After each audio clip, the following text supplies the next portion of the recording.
안녕하십니까 여러분. 즐거운 한국사 시간입니다. 여러분 중간고사는 잘 보셨나요? 중간이 아니죠, 기말이죠. 시험은 잘 봤겠죠. 중간고사가 평균이 조금 높은 편이어서 이번 기말은 서술형도 있기도 했고 조금 더 난이도를 있게 시험 출제를 하긴 했는데, 대체적으로 서술형이 그렇게 어려운 편은 아니어서 다들 나쁘게 보진 않은 것 같아요. 아직 물론 채점은 다 안 해봤지만은 어쨌든 대체적으로는 서술형도 잘 쓴 편인 것 같더라고요. 어쨌든 채점은 여러분이 나오지 않는 기간 동안에 다 매서 월요일, 화요일 그 이틀간에 걸쳐서 모두 답안 확인을 하도록 하겠습니다. 그렇게 확인을 하고 나서 할 건데, 사실은 이제 바로 시험 끝나자마자 바로 다음날 같은 경우는 답안 확인을 하는데, 원격 수업을 3일간 더 하게 되면서, 뭘 할까? 시험지풀이를 할까? 뭘 할까? 고민을 하다가, 어차피 이번 학기 여기 우리 지금 배우고 있는 단원, 지금 중단원, 아니 대단원이죠. 대단원, 2단원을 이번 학기 내에 끝내기로 했기 때문에 진도를 그대로 나가도록 하겠습니다.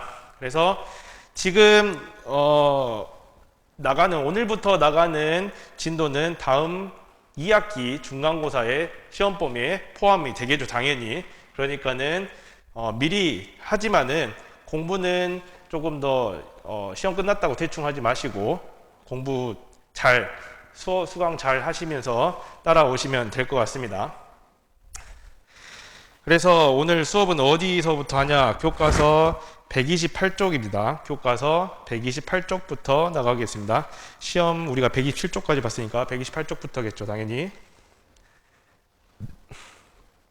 그래서 중단원, 4단원, 일본의 침략 확대와 국권 수호 운동입니다. 여기 뭐 잘려가지고 잘 안 보인다고 할 수도 있는데, 여기 교과서 단원 그대로예요. 128쪽 맨 위에 있는 단원명 그대로니까 그걸 쓰면서 시작하면 되겠습니다. 교과서 다 준비됐죠? 노트도 다 필기를 하면서 따라오면 될 것 같습니다. 이제 오늘 배울 단원부터는 1900년대로 들어갑니다. 1900년대. 드디어 20세기로 넘어갔어요. 그래서 1900년대부터 우리나라가 어떤 방향으로 흘러가는지를 한 번에 쭉 도식화해서 지금 제가 정리를 해놨습니다. 그래서 1910년까지, 10년까지면 10년간의 어떤 그 스펙타클한 여러 가지 사건들을 한꺼번에 정리를 했습니다. 그래서 이 내용이 지금 128쪽부터 해서 쭉 이 단원 다 나오긴 하는데, 지금 130쪽까지의 내용만 지금 정리를 해 놓은 겁니다. 내용은 더 많겠죠, 안에는. 그래서 수업을 시작 한번 해보겠습니다. 우선 이 지도를 한번 보시게요. 지도는 그림이 좋겠지만은 안 그려도 돼요. 그냥 설명하기 위해서 그려놓은 거니까는 보시기 바랍니다. 우리가 다시 앞에 우리가 시험 전의 내용을 한번 살펴봅시다. 다 까먹었다고 저기 시험 보고 다 휘발성을 날려버리진 않았겠죠? 보면은 우리가 아관파천이 뭐였죠? 고종황제가 러시아 공사관으로 도망간 사건이었죠. 아관파천까지만 해도, 전까지만 해도 일본의 영향력이 우리나라에서 가장 컸습니다. 왜? 청일전쟁에서 일본이 승리를 하게 되면서 일본의 영향력이 가장 높았었는데, 아관파천이 단행되면서 러시아의 영향력도 커지게 됩니다. 그러면서 러시아의 영향력만 커지는 게 아니라 일본과 러시아가 서로 우리나라를 서로 차지하려는, 우리나라뿐만 아니라 이 만주 지역까지 누가 차지하느냐를 가지고 계속 알력 다툼을 하고 있었던 상황이었습니다. 근데 이 러시아와 대립하던 영국이, 러시아는 전 세계적으로 땅이 넓잖아요. 그래서 이 러시아와 저기 다른 지역에서도 대립하던 영국과 일본이 어느 정도 합의점이 맞게 되면서 1차 영일 동맹이 맺어지게 됩니다. 1902년에 1차 영일 동맹이 맺어지게 되는데, 우선 일본 입장에서는 영국이란 든든한 백이 생겼어요. 당연히 그러니까는 일본이 러시아를 한 방 해봐야겠다라는 생각을 가질 수밖에 없겠죠. 근데 무슨 사건이 일어나냐면은 러시아가 이 압록강 하구에 있었던 영안포 이 지역에 군사기지를 설치하려고 영안포를 점령하는 사건이 일어나요. 그래서 이걸 영안포 사건이라고 하는데, 이 사건을 계기로 해서 안 되겠다, 일본이 러시아를 제끼려면은 전쟁을 일으켜야겠다라는 생각을 갖게 되면서 선제 공격을 하게 됩니다. 러시아의 리순항이랑 그 다음에 우리나라 인천항에 정박하고 있던 러시아 함대를 먼저 선제 공격하면서 러일 전쟁이 일어나겠다. 몇 년? 1904년 러일 전쟁이 발발하게 됩니다. 러일 전쟁을 이제 시작을 하면서 우리나라 같은 경우는 지금 러시아와 일본 사이에서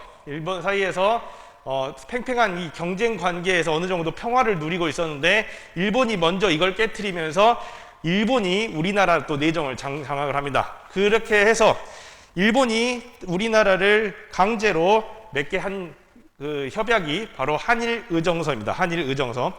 이 한일의정서를 강제로 체결하게 돼서 내용이 뭐냐면은 한국 내 궁사용지 사용이라고 써놨는데, 내용이 뭐냐면은 자기가 러일 전쟁 하는데 전쟁 수행에 필요한 우리나라 땅을 마음대로 쓸 수 있게 하는 내용입니다. 이해됩니까? 우리나라 땅인데 일본이 전쟁을 수행하면서 마음대로 사용하겠다라는 내용이 이 한일의정서에 담겨 있다는 얘기입니다. 그렇게 우리 또 군사 전략상 필요한 지역을 점령하게 되고, 이게 대표적인 땅이 어디냐면은 독도입니다. 독도.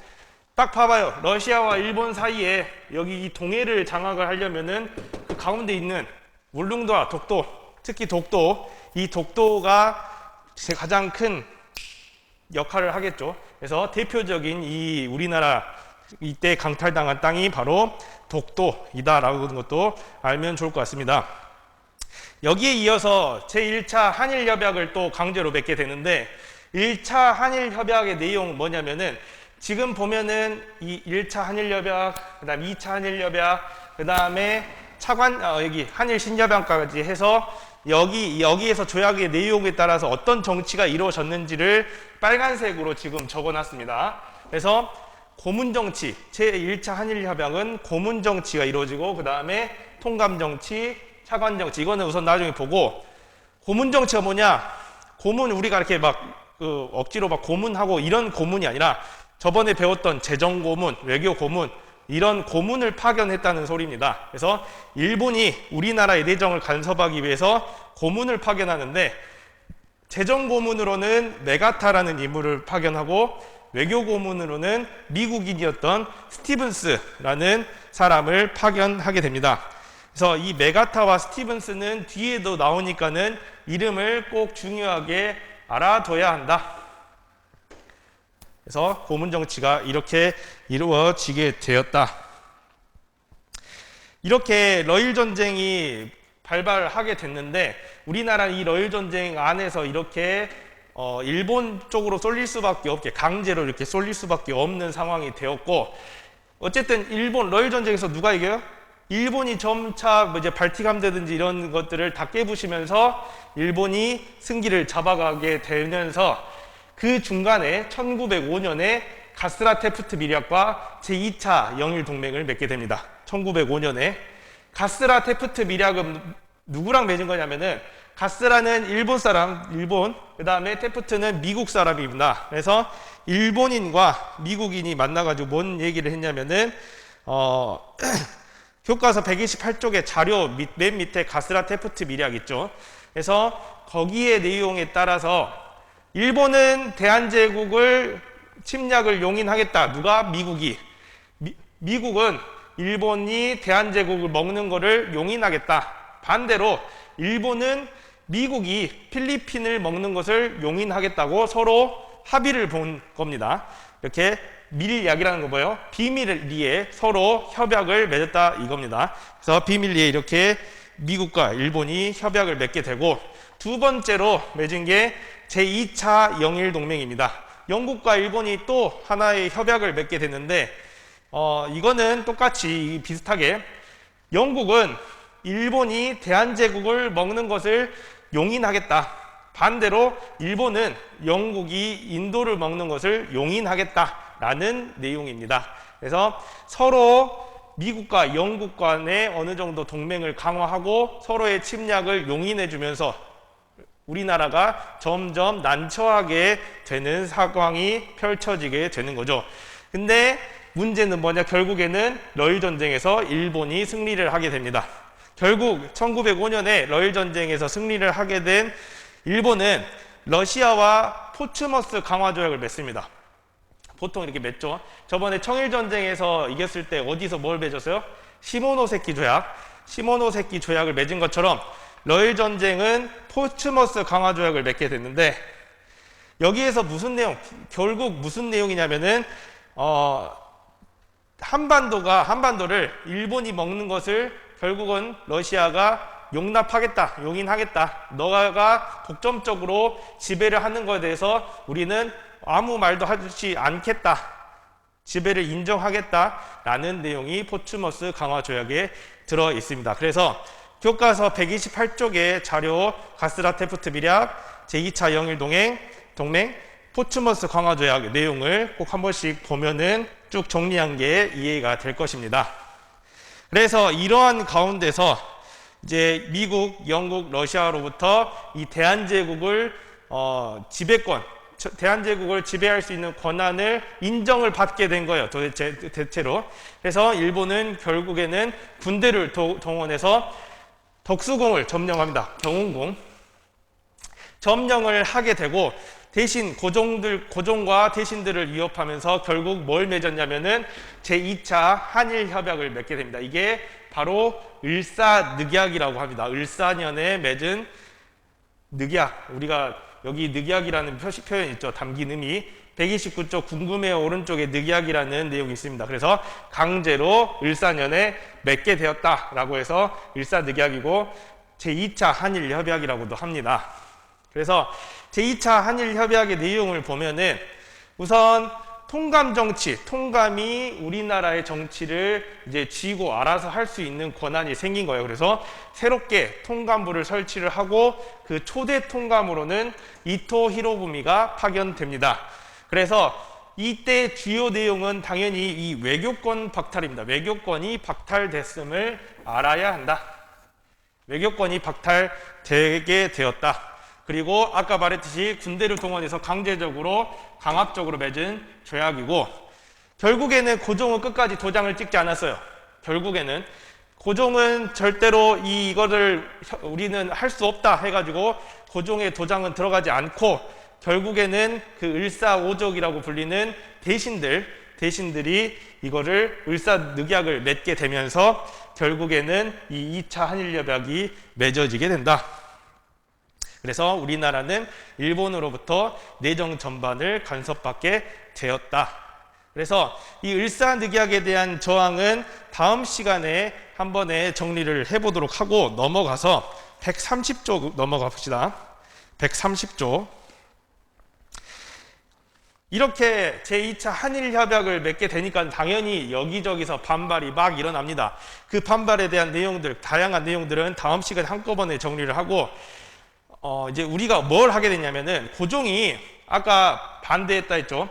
고종이 이 을사늑약에 대해서 반대를 하게 되면서 뭘 준비하냐면은 이 조약의 무효를 선언을 하고 이거를 국제사회에 알리기 위해서 만국평화회의, 이 1907년에 그 헤이그라는, 네덜란드 헤이그라는 데서 만국평화회의가 열리는데 여기에 특사를 파견합니다. 그래서 이거를 헤이그 특사 파견이라고 합니다. 그래서 그 특사로 이준, 이상설, 이휘종 이렇게 대표적인 사람들을 특사로 파견을 하게 됐는데, 이들이 이제 을사늑약이라는 것이 당연히 무효라고 이거를 회의장 가가지고 말을 하고 싶었는데, 많이 알리려고 했지만은 결국 일본을 비롯한 강대국의 방해로 인해서 결국에는 회의장에도 들어가지 못하고 결국에는 좌절되고 말았다.